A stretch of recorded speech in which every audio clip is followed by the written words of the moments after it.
Hey, welcome to the Board of Damocles. I'm your host, Jim Buchanan, and I'm going to teach you Coffee Traders. I want to teach you how to play it because I think it's a great game. So let's dive in and do that. But first, probably ought to make some coffee.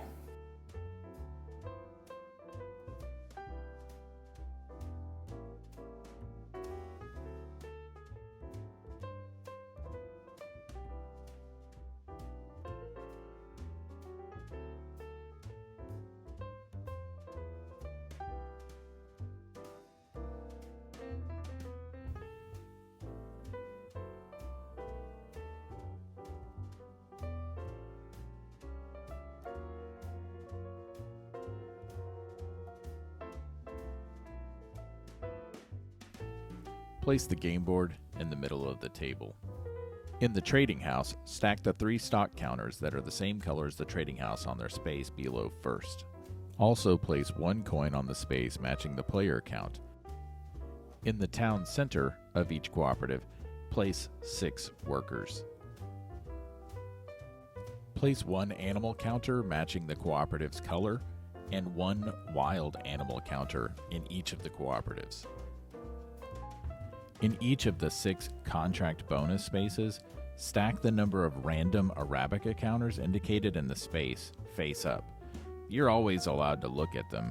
Specifically, that's going to be 3 on A and B and 2 on C through F. So in a 4-player game, you stack 1 more in each of them, and in a 5-player game, you put 2 more on each. You're going to return the rest to the box. Okay, go over to the coffee bars. Take 1 of each type of the 5 types of animal counters. At the bottom of each of the 5 leftmost coffee bars, place a random one of them face up on the 6th space. At the bottom of the rightmost coffee bar, Soul, place 2 wild animal counters, 1 on the 3 space, 1 on the 4 space.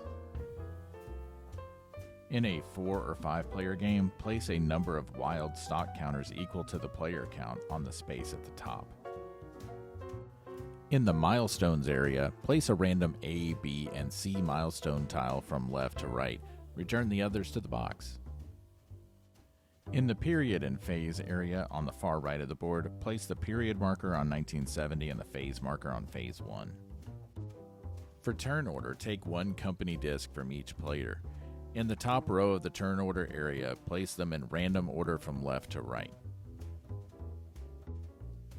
Place 3 black action markers here. In a 4-player game, you're going to add the 1 player color action marker.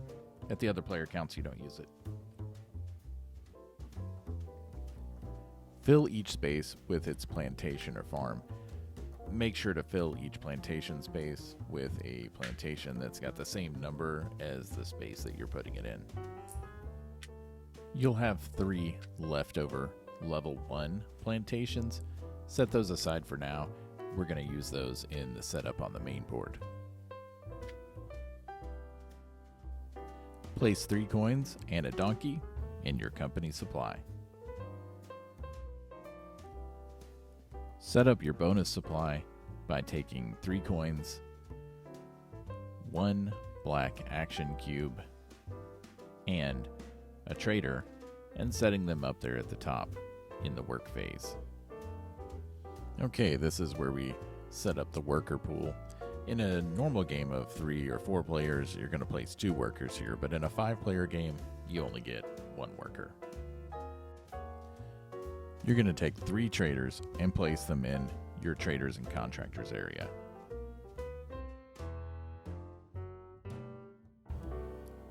Okay, so now we're going to set up the buildings in the traders and contractors phase.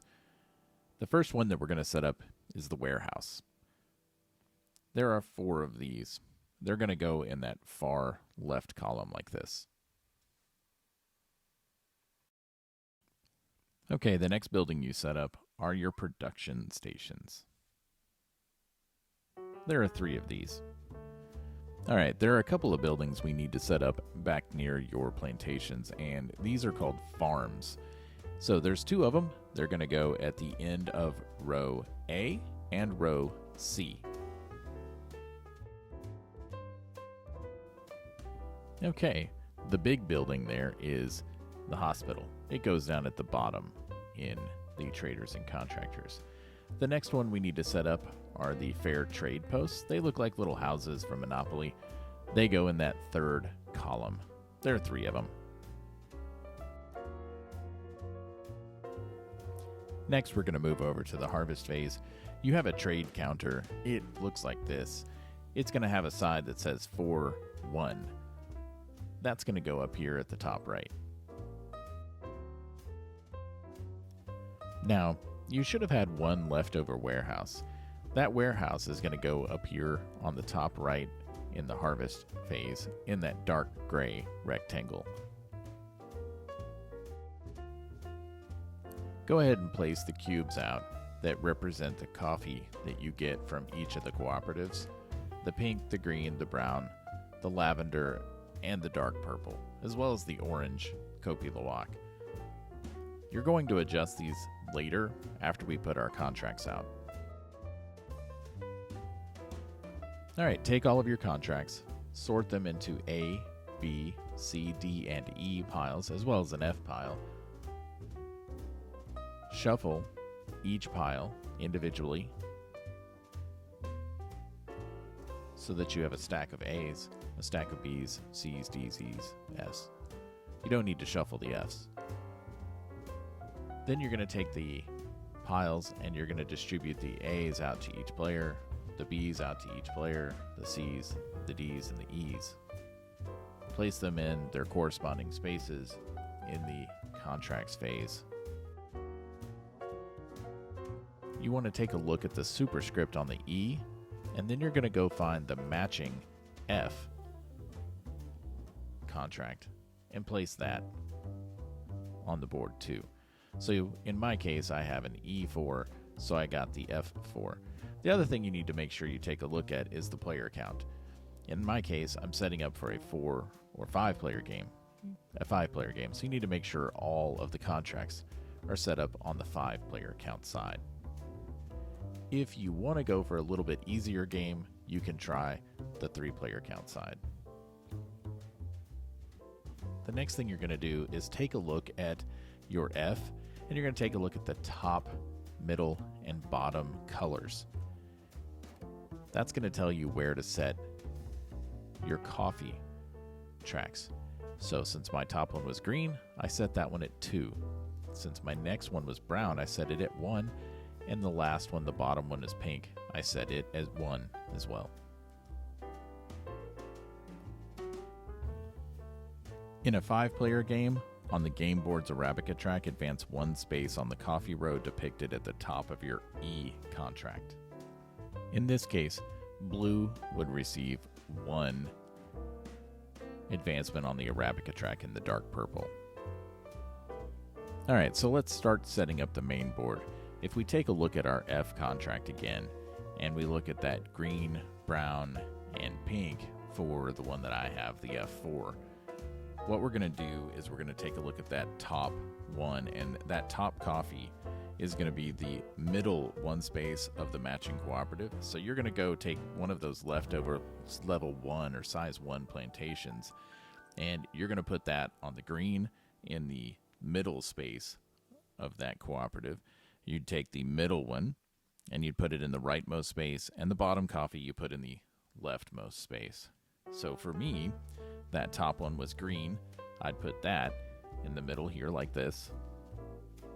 And then for the brown cooperative, because that's in the middle, I'd place that in the rightmost space. To determine left and right, look at the name of the cooperative. Okay, now we're going to take a look at the bottom row on our contract.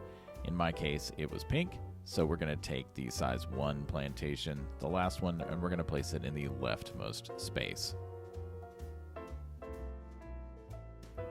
The remaining donkeys, civet cats will become part of your personal supply, but take one of those civet cats, a wild animal counter, and the trader and put it to the right of your contracts, not shown here.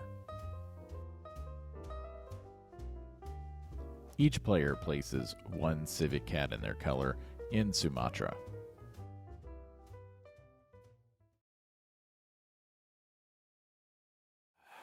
Okay, I've got it set up here for 5 players. And let me just say a couple of things real quick before we get started in all of this. The iconography is really great. It is pretty self-explanatory when you look at it. There are a few things that are maybe not, but once you see it, you get used to it and it's not so bad. It's actually really good. There's a lot of it though. So this is the rule book if you are one of those people who purchased the original or the first edition or whatever you want to call it of Coffee Traders when Capstone first came out. If you pre-ordered it, maybe that's the best way to put that. I did. It's not bad. The rulebook's good, and I love the size of it. I think it's really good. The text isn't too small, even for people like me with old eyes, although I do still use the cheaters when I'm reading, even this one. But it's good, but it's not as clear as it could be. So if you're looking for the latest and greatest, you can go to Capstone's website or to BGG and download the PDF, and I would recommend doing that. That rule book it's a little better than this one. If you're one of those people who's like, I gotta have a printed version, you can download and print that, or you can order one from Capstone because they will sell you the new version. But it's a little bigger, which isn't a bad thing. I mean, it just means the illustrations, the text, and that kind of stuff are bigger, but it's on this kind of glossy paper and not on the nice matte paper that's middle staple bound.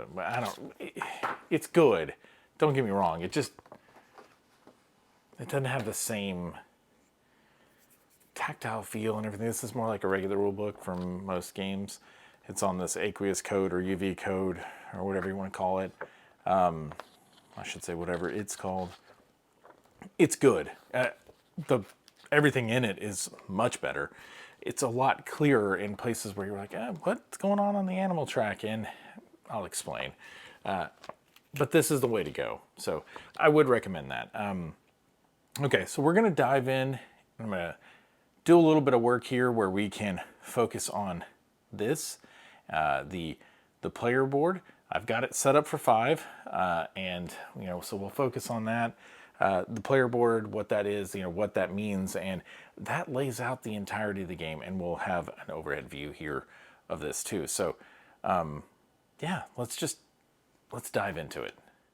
Okay, so this is your player board, and it is broken up into the different phases. There are 6 phases to the game. You're going to go through each of the phases 3 times, and so you'll do one for 1970, one for 1975, and one for 1980. Those are the 3 different eras of the game, and the 6th phase is a refresh phase. It's just kind of a cleanup and reset for the next round. So you're really only going to do that. You're not going to do that for the last round, really. So you're really going to do the work phase, the workers phase, the trader and contractor phase, the harvest phase, and the contract phase. You're going to do those in each one of them. So let's take a look at them and talk about what they are and what each of these means and kind of how you use them. All right. So the first thing we'll talk about is actually this company supply. So this is what you as the company, this is what you've got right now. You've got a donkey, you've got 3 coins. That's what you start the game with. You have over here in your worker pool, you've got the 1 worker. Let's ignore that for the time being. Here in the bonus supply, you've got 3 coins, 1 trader or contractor, and 1 extra action. So these are important because these 3 things, you can only take 2 of these at any given time. In other words, you can, at some point during the work phase, you can use this extra action. That's fine. Feel free to do that. You can in the next era, sorry, not the next one, but in the 3rd phase of this, the trader and contractor, you can use this trader if you want to. And then the money is not available to you unless you do something that gets you a trader and you put that trader back, and then you can put those coins back. There's not really another way to get another one of the actions, so that one's never going to be put back, but the trader and the coins can be put back. So if you take the coins, you have to take all three when you do it. If you take the coins, you can repay them at any other time in the round, and there you go. They do have to be paid back at the end of the round. If you can't pay them back, it's -3 points per coin, which is a lot. So, all right, let's talk about the actions. So in this first phase, the work phase, you go out, you do some work, you're going to do some things here on the board, but you're going to build some plantations, you're going to expand there, you're going to breed donkeys, you're going to do all sorts of things. So let's talk about what those are. Again, these are your action cubes. So each one of these action cubes is worth, for the most part, one action, with an exception.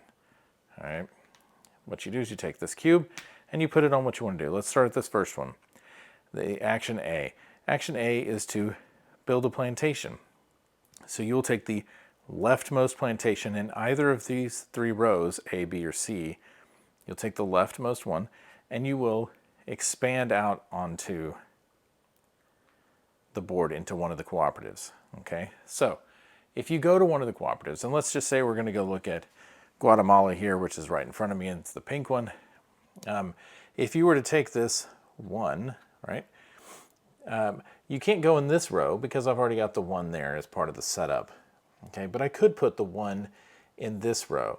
The second row up the mountain, if you will, is always the 1 or the 2 size plantation. The third is the 2 or the 3.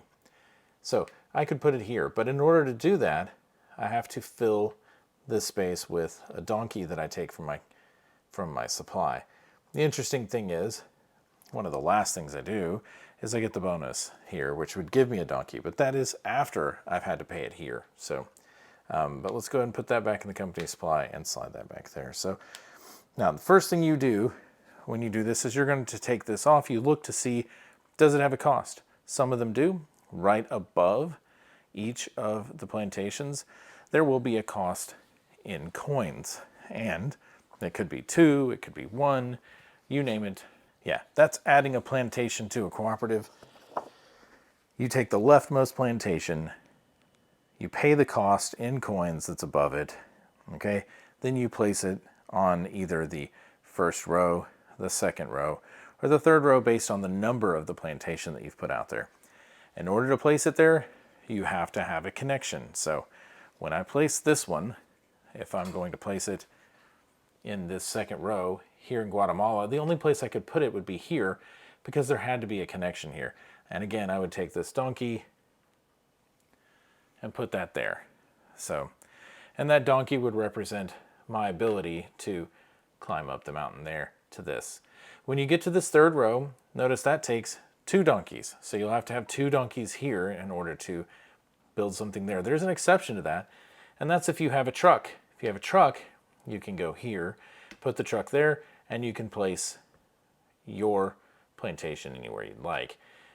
If you have one here, it does need to connect, but the requirements, if you use the donkeys, it has to connect. If you don't use the donkeys, it doesn't have to connect.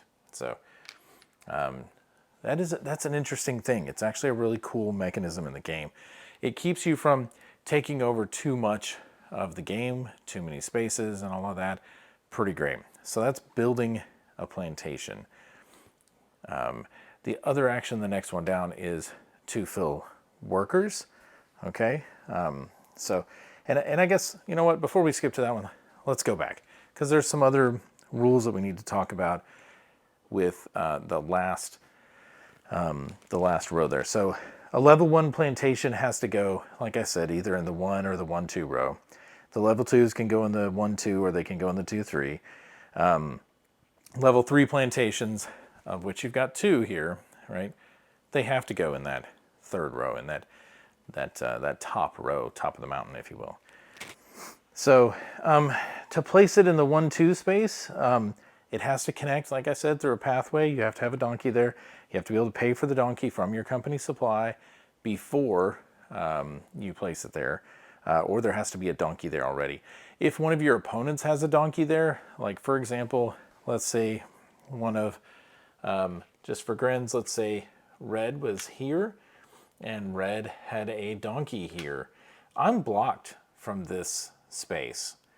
I can't go there. So being on the edges actually does make it more difficult because you've only got the one pattern or one place to go through. So just heads up, that is something to pay attention to there. You can get blocked, and that is certainly a strategy in this game. It does happen. So you've got two options, like I said, on the 2-3. You can put the truck there, you can use that, or you can use two donkeys. When you put something in this last row here, or here if you're in Brazil or any of the others, right? So if you put in this last one, you get a choice. You can take the animal counter or a wild animal counter. And when you do, you place it on the bottommost portion of your animal track, your counter track. All right. Now, if you already have the same symbol, the exact same counter there, you have to set it off to the side. If you don't, you place it on there. And this is one way you can get victory points as you climb up higher. You'll start getting victory points 4, 8, 12, 15, 20, 25, which is quite a bit. But if you have two of the same counter, then you have to set one to the side. So if you've already got, let's say I had this green toucan here, and let's say it was here, and let's say I got another green toucan, then I could not put it here. I'd have to set it to the side. The next time I got another green one, whether it's a green leaf from completing contract bonuses, or which are over here, or even another green toucan, for example, I stack two of them together right here, and that would get me, that's how I get past it. So anytime you have two of the same, you have to stack two of the same color together to be able to put them down and to move forward. Now, if you get a different one, you can put that one here. Like if you get a wild, you can put it here. But when you get two wilds, that actually works the same. The two wilds, okay, a wild has to have something else, but it could be any other counter because they act as a wild color. So if you've already got a wild there by itself, that is how it works. You can use a wild animal counter as any color, even its own, like a sixth type of single animal counter. But like I said, when you get your second wild animal counter, you set it beside the board and you do the same thing. It can be combined with any other one. So that is how it goes. So you can't fill a space with a single counter if their previous space is filled with an identical single counter. Okay, so, or if there's a previous, not the previous, but a previous space. Okay. All right. So anytime you put one of your plantations in a row where you have these little chevron symbols, anytime you see that chevron symbol, you put something where there's that chevron symbol, you're going to move up on the Arabica track, which is over here. That same symbol is right here above Arabica track. So whatever the color is, you will move your counter to the right there on the Arabica track. I'll talk about that in a minute. That's another way to get points there at the end of the game, but that is how that works. So, okay, so now's a good time. Let's dive into that Arabica track because those animal counters, anytime you take one of those, you move up on the track. Anytime you see that chevron symbol, you do that. Anytime you take an Arabica counter, the Arabica counters are like here in this contract bonus, you're going to move up in that color there. So we'll talk about how those work. That's completing these contracts here. When you complete one of those, you're going to get, you can get one of the contract bonuses, A, B, C, D, E, F, right? They are limited as you get into C, D, E, and F, but there is one for each player in A, B. So there you go, but one less in the others. All right, so Arabica track. Let's talk about that.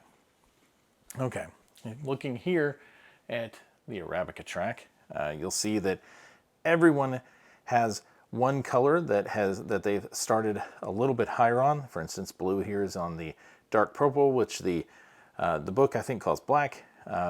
This is the kind of lavender, Colombia, Ethiopia, Indonesia track. This is the Brazil and the Guatemala, if you will, as you move up. So once these spaces here, notice how they're a little bit gray in these columns. When you get all of your counters into this column, you're going to get your trader, you're going to get an extra trader that you can do. It's got the little shaking hand symbol at the top. When all of your counters get to this next level here, you get the truck. So that's pretty great. And then when you get a counter to this next one, this is all, you're going to get a coin. So when you get yours to here, you get a coin here, here, here, and here. When you're the first one to get here, you get a donkey, okay? Everybody can still go here, but only the first person gets the donkey. Everybody can still go here. This one is going to be worth 6 points at the end of the game. Only one person can go to the end here, and this 4-point space.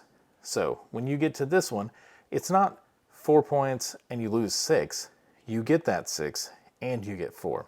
Now, into the end of the game, or at the end of the game, one thing to point out here is if you get all your counters here and you get this trader, you're also going to get 3 victory points. If you get them all here and you get this truck, you're going to get 7 victory points. That's on top of. So pretty great. That is definitely a way to move up quickly in the game. Again, that's the leaf or Arabica counters, the animal counters, which have kind of a paw, or the wild animals, which have like claw slashes. So, and those are kind of spread out throughout the board. Each section is going to have an animal counter, like this zebu here in Ethiopia, and a wild, or you'll have the turkey vulture and a wild here in Colombia. Indonesia has, I forget what Indonesia has. I think it's got some sort of a yak or something like that, and also a wild animal counter. Brazil is represented by the toucan, and Guatemala is represented by the scarlet macaw. So, okay, so that is how that works as far as the Arabica track.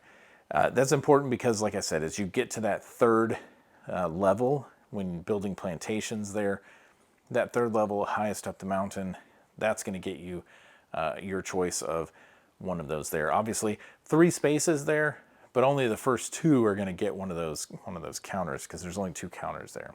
All right, so let's look here at B. Okay. All right, so option B here, or action B. If you were to take this action, this is the workers action. So you're going to place workers on the plantations, and if you notice in the beginning of the game, each one of these is going to start with 6 workers in kind of the city center, if you will. So again, we'll use Guatemala. If I went here, what I would do is I'd count, hey, there are 3 players here. I'll take 3 workers out of there, and starting with the lowest in there, I will put 1 worker on each of those. If I put a worker out on someone else's plantation, I get a bonus. And that bonus is that I get to advance 1 on that cooperative's Arabica track. So Guatemala, I would advance 1. I would advance my blue piece out 1 on the pink Guatemala track. All right, so again, choose a cooperative for each player that has an empty plantation, not just any player that's there, that each player that has an empty one. So if there was, all 5 of us were there, but only 2 were empty, you'd only take 2. If at some point the city center is empty when you're done, you do take 1 worker and put it back out from the supply, put it back out in the space there. This is important because you have to have workers on the plantations when we get to the harvest phase in order to actually get to harvest those beans. So you're going to need to have those out. That is important because, again, if you don't get beans, well, that is the name of the game. You're trying to sell coffee here, so you got to do that. All right. Like I said, town center has 0 workers. Then you need to place 1 back out there. Just want to make sure I reiterate that, and that you get a bonus if you put a worker on someone else's plantation. Okay, action C. Now this one requires 2 of these of these action cubes. So you will put 2 cubes here, and you breed a donkey, and that donkey goes on one of the spaces on the board. Okay, you pick the space that you want to put it on. that can block somebody, but it has to be connecting to one of yours. But you can put your donkey out there and kind of reserve that space. It's one way that you can put 2 donkeys out as you breed one, and then when you build your plantation, if you have one in your company supply already, you can take that one out there. So, but if you don't have one in your company supply, you've got to breed one in order to be able to do it. So, yeah, pretty simple. Breeding a donkey, you send a donkey from your personal supply to an empty pathway space, right, between one of your plantations and the row above it. So your company supply or your personal supply is this, right? So there's company supply, personal supply, bonus supply, okay? Important, separate. So keep them separated. All right. Now, action D here requires just the one, and that is actually to send a civet or to take coins. So you can send a civet from your personal supply to Sumatra, right? So you take your civet and you put it out here in Sumatra. Okay, important because that's wild coffee, the Kopi Luwak. And if you're not familiar with the civet coffee or Kopi Luwak, civet cats eat the berries. They have some digestive enzymes that do some good things, evidently, for the coffee, for the beans, and yeah, people collect the poop and roast the coffee, and yeah. Anyway, it's not one I've had yet. Honestly, I'm going to try it at some point, I'm sure. So either way, that's what you do, though. You either send a civet out there, or you take 2 coins from the general supply and add them to your company supply. Okay, so resources in your company supply, like donkeys and trucks, are freely available to you without spending an action. So you can use those for other things, right, without spending it. So just want to make sure to note that. But there you go. So that's, yeah, that is, that's kind of what we're doing here, right? Those are the different actions that you have in phase 1. So after everybody has taken all the turns that they want to take in phase 1, you move on to phase 2. Phase 2 is the skinny one right here, okay? There's not a whole lot going on there. It says it right here, workers phase, down at the bottom, not up at the top like the rest, but down at the bottom. So the workers phase. Okay, so you take your workers. It's kind of the same thing as this send workers to the plantations action that we did here in the first phase. It's except here in the second phase. And what you do, this is simultaneous, not in turn order or anything, but simultaneously you take your workers from that row there. And in a 5-player game, you start with 1. In a fewer, in a 3 or 4-player game, you actually start with 2. So that's kind of nice. But in this case, anytime somebody's doing those actions with what's out there, they're probably going to have some, there's probably going to be some workers on your plantations. But if there's not, this is your chance to add one of your workers to it. So you're going to take, send workers from your worker pool to your own unoccupied plantations. So for each worker, you're going to choose a cooperative, and you're going to place the worker in the lowest row of that cooperative. So you have to do the 1 before you do the 1-2 row, and you have to do the 1-2 row before you do the 2-3 row, right? So you have to put it in an unoccupied plantation. You're not required to use all of your workers if you don't want to on your own plantations. You can keep some and hold them back if you want to. You're taking a risk here by not filling your own and kind of having other people do it. But there is an incentive to do it, because anytime during this phase, it's still in turn order until everybody drops out, right? You either move a worker from your worker pool to an opponent's unoccupied plantation. So you can do that. So the first thing is you decide, hey, I'm done putting them on my own. And then on the next one, you say, I'm going to put them on somebody else's. So you're taking a risk, right? But each time you do, you're going to move up on the Arabica track. You're going to advance there in that cooperative that you put it on. So you could be getting some points, but you could be losing some things. And I'll talk about what those penalties are here right now. So once everybody's dropped out, you're no longer putting workers on your own pool. You're no longer putting them on on other people's here. You know, if you're not putting it, you know, on, I'm not putting on yellow, I'm not putting it here on purple, you know, whatever, in any of these spaces, I'm not putting my workers out. I'm done, right? Again, I just started with the 1, but once you're done, you look around and you find unoccupied plantations, all right? So for each unoccupied plantation in 1970, and this is noted here, right there, there's a penalty of 1 coin if you don't have a worker on your plantation. In 75, it's 2, and it's 3 in 1980. So it's pretty brutal.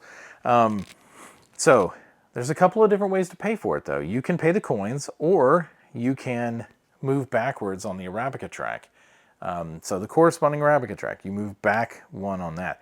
Now, there's a rule here, though. So you can't move back from a coin or donkey bonus space. So once you're past that, you can't move back from that, because you're not going to get another coin or another donkey. So yeah, you can't do that. Now, once you're past it, I think you can move back. But if you're in those spaces, you can't. You have to pay the coins. Now, here's the thing. If you can't pay in full using coins or moving back on the Arabica track, then you have to remove your highest placed by row unoccupied plantations. So whose penalties that you could not pay in full. And you have to remove them from the game. You don't just take them off the board. They're gone. So yeah, they're out of here, right? You know, that's not good. So but that's kind of what you're looking at and what you can do there. So yeah, so if you don't have enough to go out and all your you know, you've got, let's say I've got, you know, here and I'm here, and there's all these, you know, others that are out here, and they're all full, but my 3 doesn't have, it comes out and it's gone from the game. So no good, right? That is definitely that's a pretty hefty penalty, you know, but it is because you're going to want those later. They count for some points in area control at the end of the game that give you a ton of victory points. So you want to have as many buildings out as you can in each of these cooperatives. It's very important. Okay, so let's move on to the third phase here, which is the trader and contractor phase. You start with 3, but again, remember in this bonus supply right here, you've got 1. And in this phase, you are going to decide what you want to do. So you've got a couple of different options. One is you can place a trader. Again, we're going to use we'll use this trader, and we're going to use the example here of Guatemala. So placing a trader, I would pay from my company supply. I'd pay 2 coins, and I would go here in this space in the first position of an unoccupied trading house. So again, this is all in turn order, and you keep going until everyone passes consecutively, right? So I'm going to place a trader, and I would pay 2 coins, send one of my traders to that first space. I'm going to take a stock counter here, and those stock counters, right? So these are used down here. So you'll put it here at the bottom of that pink one, and I'll explain what those are going to be used for here in a minute. But so you'll take one of those, and from the first, you put your trader here in the first place. You take the stock counter, and then everyone else is going to have a chance to piggyback that. Okay, they can send one of their workers for free. They don't have to pay coins, but so in wrapping turn order, each player can then follow you and place a space here for free, except whoever the last one is. If you're playing in a 3-player game, there's going to be a coin here. If it's a 4-player game, it's going to be here. If it's a 5th-player one, you don't get to put your dude here, but you do get the coin, which, you know, hey, that's nice, but not so great. So not as good as having a person there. We'll get to why that is. So like in a 5-player game, if you are player 3, the order for piggybacking your action would be player 4, then player 5, then 1, then 2. That's kind of that, you know, that wrapping is what they're talking about. So, you know, in this case, like I said, we're playing a 5-player game. There's only 4 places available, right? If one player opted out of placing a trader, that player takes the coin. from below the next empty space. Otherwise, no one is going to get the coin, right? So again, there's only 4 spaces available for traders in each trading house in a 5-player game. But so yeah, anyway, that I still think that's a little bit confusing here on the board, because you do have that 5th player there, but it does show the piggybacker action symbol there. So that is what that's saying, but I get it. My game group had some issues with that. They just didn't like it. Everybody understood it, but they didn't really like it. Okay, so the other action that you can do when it is your turn is to hire a contractor. So let's take a look at what that would be. Actually, I'll go ahead and leave that there. Hiring a contractor says, hey, I'm going to build a building, and you're going to go in and you're going to pay 2 coins to replace the topmost building in one of the 3 columns. Let's say it's one of these in order to build it, and you're going to put your worker there to signify that. And then you're going to either put it, like if it's one of these, the warehouses, they go over here, and that lets you store coffee from one round to the next. And the most you can store is however many buildings you've got here, right? But you can also put them up here, and that gives you an unlimited amount here. Well, unlimited down to here to 10, right? So it allows you to store all of this. And notice that there's some bonuses that's going to give you too right away. The things that it's going to give you is it's going to give you 1 coffee of any type except the orange. That's what that's telling you there. It's also, when you build that first one, going to let you flip this token over to allow you to trade coffee at the 3-to-1 instead of 4-to-1. So you can use that 3-to-1. What that's saying for 4-to-1 is 4 of any type to trade in for 1 other type. 3-to-1, and then if you upgrade all the way, that takes you to the 2-to-1, which is super cool. So, and pretty great. Okay, so the next one over, those are production stations. The first one is for washing, the next one for drying, the next one for sorting. Anytime you see the coffee cup symbol like you see here, right, at the bottom of each of these, you build that building, this one's worth, you go all the way down, this one's worth 6 points. Building that one's worth 5, building that one's worth 3, so 1. There's a lot of points to be had here. I mean, just in this row right here, that's 15 points if you build all of those. 1, 2, and 2. You get choices of coffee. You get, points. This is going to let you go up an Arabica track. Those are trade posts. They also, during the harvest phase, are going to count. The trade posts are pretty great.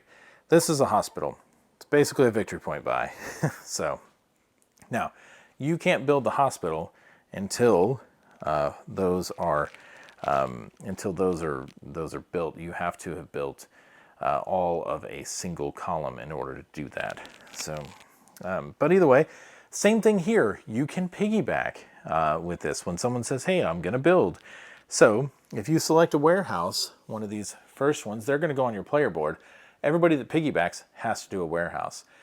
If you do one of these two, they don't have to. They just have to do something that goes on the board, but it has to go in the same cooperative. So, you place the building on an empty space on the main board. So if you look in here in the Guatemala area, there are some symbols here, and they'll match the symbols underneath each of these buildings here, right? Not so much this one, as much as these, the trade posts and the production stations and the hospital there. So this symbol matches to here. So this is a trading post. So you can put trading posts here and here. This is for farms. Farms are all the way over here, and you build those. Once you've built this last building, this last plantation here, you have the opportunity to do this. If you choose not to do it right away, you lose the opportunity, and that's building a farm. That's that wheat symbol. That's also where the hospital can go.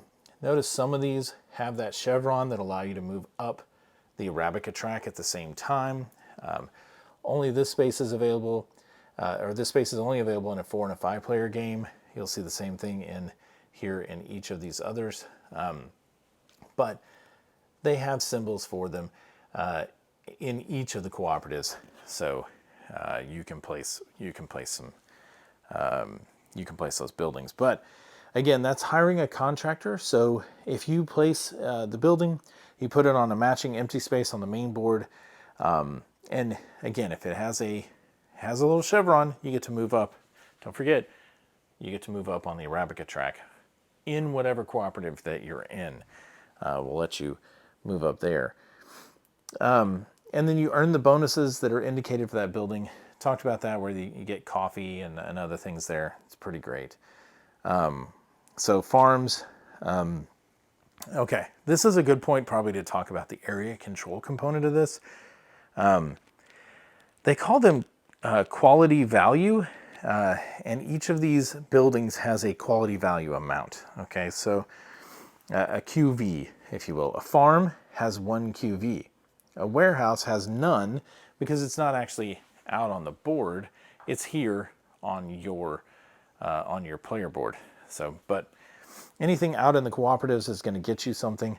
So the warehouse has no QV. The production station has 1. The hospital is worth 2 QV, and the fair trade post is worth 1. So again, having those there is pretty darn great. It's very important because of how many points that are up for grabs here, and it is significant. So in each of the cooperatives, getting first place for having the most quality value in each of these is worth 16 points. Okay, and you'll see that here on the bottom left. So 16 points, 8 points for second place, third points is fourth place, and that only happens in a 4 or 5 player game. In a 3 player game, there is no third place. So huge difference between first and third. Honestly, a huge difference between first and second there too. So, you know, it really does make a big difference. So don't ignore that. That one's pretty important. The third action that you can do is you can remove a trader. You can pay 2 coins to remove one of your traders from the game. And then you get to do an action twice, okay? You get to advance on 1 column in the Arabica track, and you do it 2 times. So that is pretty great. And then, hey, when you're done, you can pass, and if you pass and you choose not to do things, you can still piggyback. But once everybody once everybody consecutively passes, we're moving on to the harvest phase. So if you've still got some traders and things left on the board, yeah, too bad. Okay. Okay. So the harvest phase, and this is important. And so what we're going to do is we're going to go start in. We always started in Brazil and worked our way, down. In each cooperative, we're going to look at, hey, every staffed plantation is going to produce coffee, okay? A staffed plantation is one that has, workers on it. So if it looked like this, the blue and the yellow would produce, and the green would not. So each staffed plantation is going to produce coffee. So in a 4 or 5 player game, each plantation is going to produce 2 coffee. In a 2 or 3 player game, in a 2, you've got the special Andre thing, but in those, they're going to produce 3 each. So that's going to produce 2 coffee. Okay. So the way this is going to work, and this is where these things come in. So let me put something out here like this, and let me grab a green there. Let's say that this one looked like this. Okay. All right. So what we're going to do is you're going to look and say, okay, and just for grins, let's say there was a fair trade post right here. Okay. All right. So I'm going to look at this, and each plantation is going to produce 2 coffee. Okay. The total coffee that it produces, we're going to add all that up. Okay. And then I'm going to say, all right, so this one is only going to produce 4 coffee total. All right. So this is all going to come out into the pink, right? I've already got 1 right now because that's what I started with. So there's going to be 4 here. This one is going to allow me to take 1 of those 4. So there's going to be 3 left, okay, because I have the fair trade post. Then the first trader gets 1 right there. Okay, now there's 2 left. And then we're going to cycle through at a most 5 times. Each trader in the trading house is going to take one. So like I said, there's only 2 left. So I'm going to take one. Purple's going to take one. Okay, so we moved purple's pink track down 1. And then there's not one left for green. So not having this on green, regardless of whether it was green, even if it was like this, it wouldn't matter. Green still wouldn't get one because they're in the 3rd position here and there weren't any left because I had this house that took 1 because that starts first. Having the 1st position, I get that. So I would get 2 and then when I get a 3rd one. So that would be a 3rd one for blue and then 1 for purple. And then we're done because it was only 2-4 in that cooperative. You do the same thing in each of those and that tells you how much you got. And you track it here on your board for how much your harvest is and what you've got. Now notice I only have a max of 1 that I can keep in these, based because I don't have multiple warehouses built already. I've just got the one that I started with. But I can still go past that number for now. It's just that, at the end of the phase, at the end of the 1970 era, I'm not going to be able to keep anymore. So I can't keep them in storage. So that's how that works. The remainder of the coffee, if there is coffee left and you go through it 5 times and there's still more coffee that was produced, and you went through it 5 times because you produced a whole heap ton of coffee, if you do that, it goes away once you've gone through the cycle 5 times. Okay. So the leftmost coffee types here, these 5, not including the Kopi Luwak, which is the orange here. So not including this one, but just the leftmost colors. They have, if you have in a 4 or 5 player game, if you have 4 of each, you get to take a civet from your supply and put it out there. Okay. So remember, I took one of my civets before and I put it out here when I did the action down there. So right now I've got 3 civets in Sumatra, which this is where we get to that part. And that's the harvest piece of this. We go look and we say, okay, I get 1 Kopi Luwak, 1 orange coffee for each civet cat that I have in Sumatra. Okay, right now I've got 3 out there. 1, 2, 3, right? So I would have 3 of those and I would do that. And that's the last. After you've gone through all of the ones out here, all of the cooperatives, Sumatra is the last one. And then you clean up everybody's civet cats. All of them come back to your personal supply.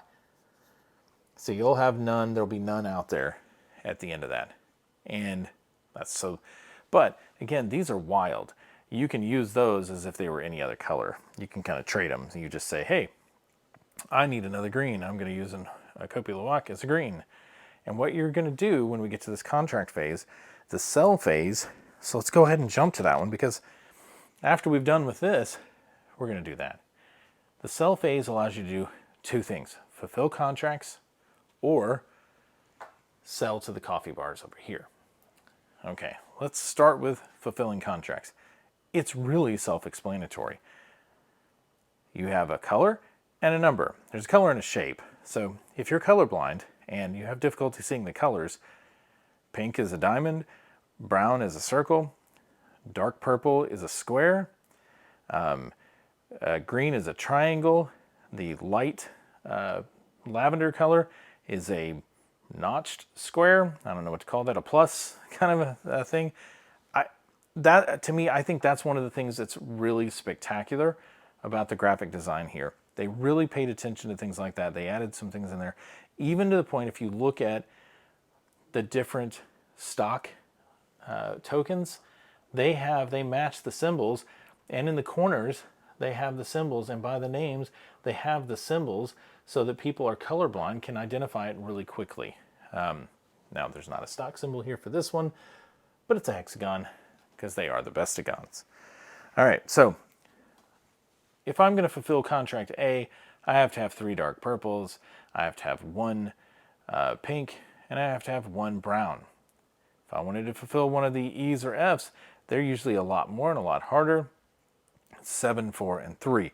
Now, if you ever fulfill, or when you fill A or B, you're going to get what's in the middle. Or C or D, you get what's in the middle. So 1 coin, 3 coins, 4 coins when you fill either one of these. If you fill both, you get to take one of your bonuses here.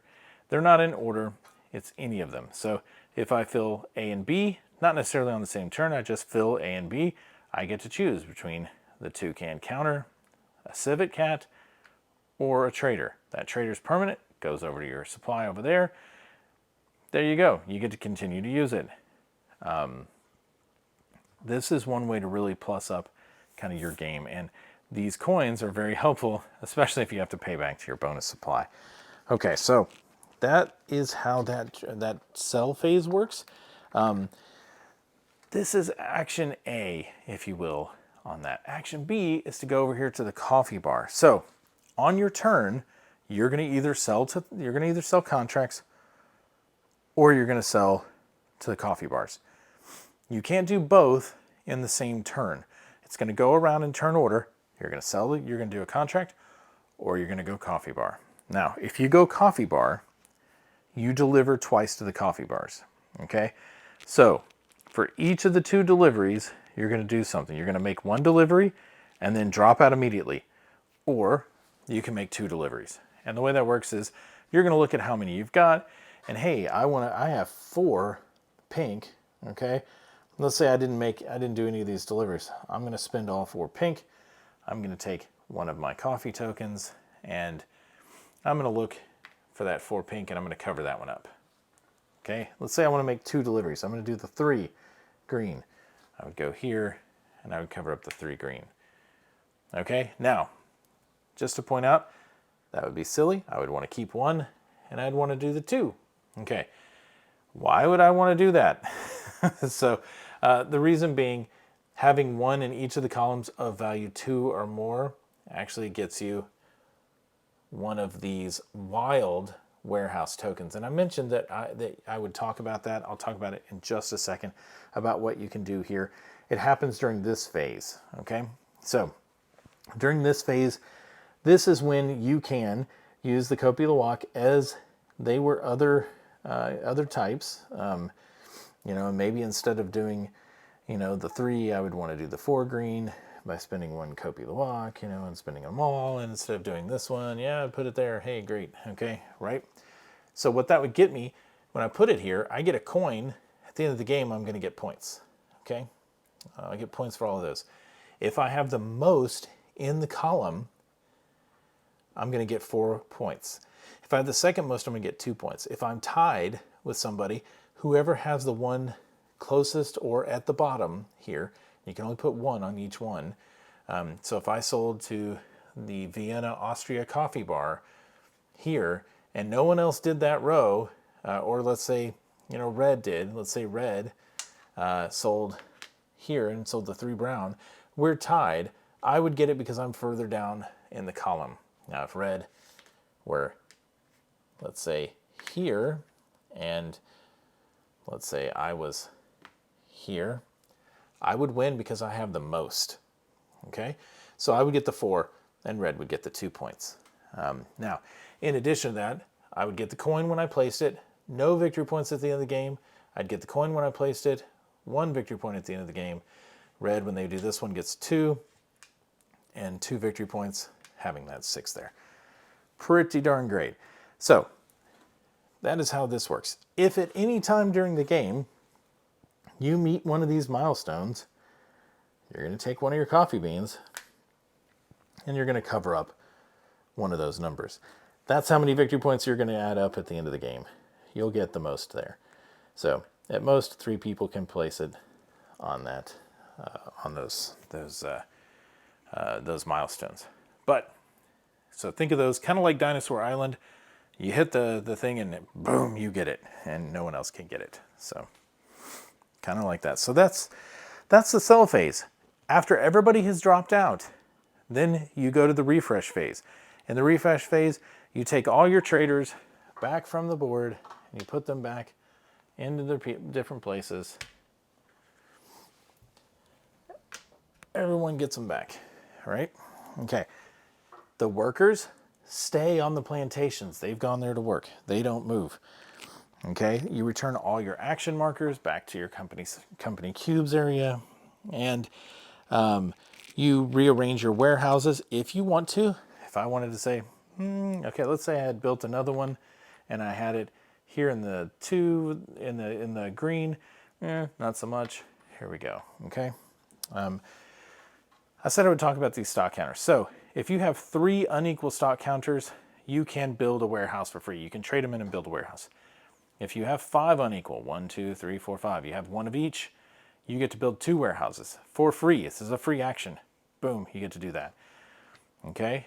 At the end of the round here, at the end of this contract phase, if you've got one of these here, you get one of those. Okay, this storehouse is going to let you get one. So you're going to get one of each of those. So that's pretty great. So yeah, even if you deliver twice to all 6 coffee bars up there, like 12 deliveries, you're still only going to get 1 wild stock counter. I didn't mention that, but there you go. You can rearrange your wild stock counters however you want to in the refresh phase. You can rearrange your warehouses. Let's see, like I said, you get in this phase for each stock counter you gain 1 coffee of the type. You refill your bonus supply at this point. If you can't refill it with coins, this is where you get the negative points. In each trading house that doesn't already have one, you put a coin there. So if somebody took the last one and took the coin, you put it there. You're going to move your turn order markers. Now, that's one thing I neglected to say. Okay. When you drop out of the coffee bar or contract sales, you're going to move your token, let's say red did first, into the turn order track, and that will be the new turn order. So the turn order is going to go like this, and then once you're done, you're going to go up here like this. And when you sell contracts and everything, that happens in reverse turn order. Okay, so that's an important thing, and I didn't mention that in the beginning, but it is in reverse turn order. You get to perform one of those actions, to fulfill a contract or the coffee bars. So first player doesn't get the massive bonus and just pile on everything. You go in reverse turn order, but the first player gets to potentially look at what everybody did and drop out and keep first player if they wanted. So there is that. You do that 3 times, and that is how you play this game. It's pretty fun. Okay, the game comes with a pretty great score pad. Use that to do the scoring. We talked about scoring throughout the video here, but let's kind of talk about it all at once. So using that score pad, the first thing you're going to do is look at the different companies: Guatemala, Brazil, Indonesia, Colombia, Ethiopia. And you're going to get points based on your quality value points there, which is your buildings, right? So whoever has the most points is going to get 16 points, and then 8, and so on. So you're going to do that first in the top section, and then you're going to look at your company supply. If you've got donkeys, they're worth points. If you've got trucks left, they're worth points. So take a look and see what you've got. Money, not worth points. but take a look and see what you've got left. Subtotal that in the top section here. In the next section down, you're going to look at your counter track, right? We talked about that too. The animal counters and the contract bonus counters that you have on the right, where you had to double stack if they were the same. Look at those and see how high up you got. Did you get to the 4 point? Did you get all the way up to the very top, which would be crazy? But if you did, hey, great, good for you. And you get those points there. And then the Arabica track, got to look at that. How far to the right did you get? Did you get to the 6 pointer? Did you get to the 4 point bonus? Remember, that's 4 points on top of the 6.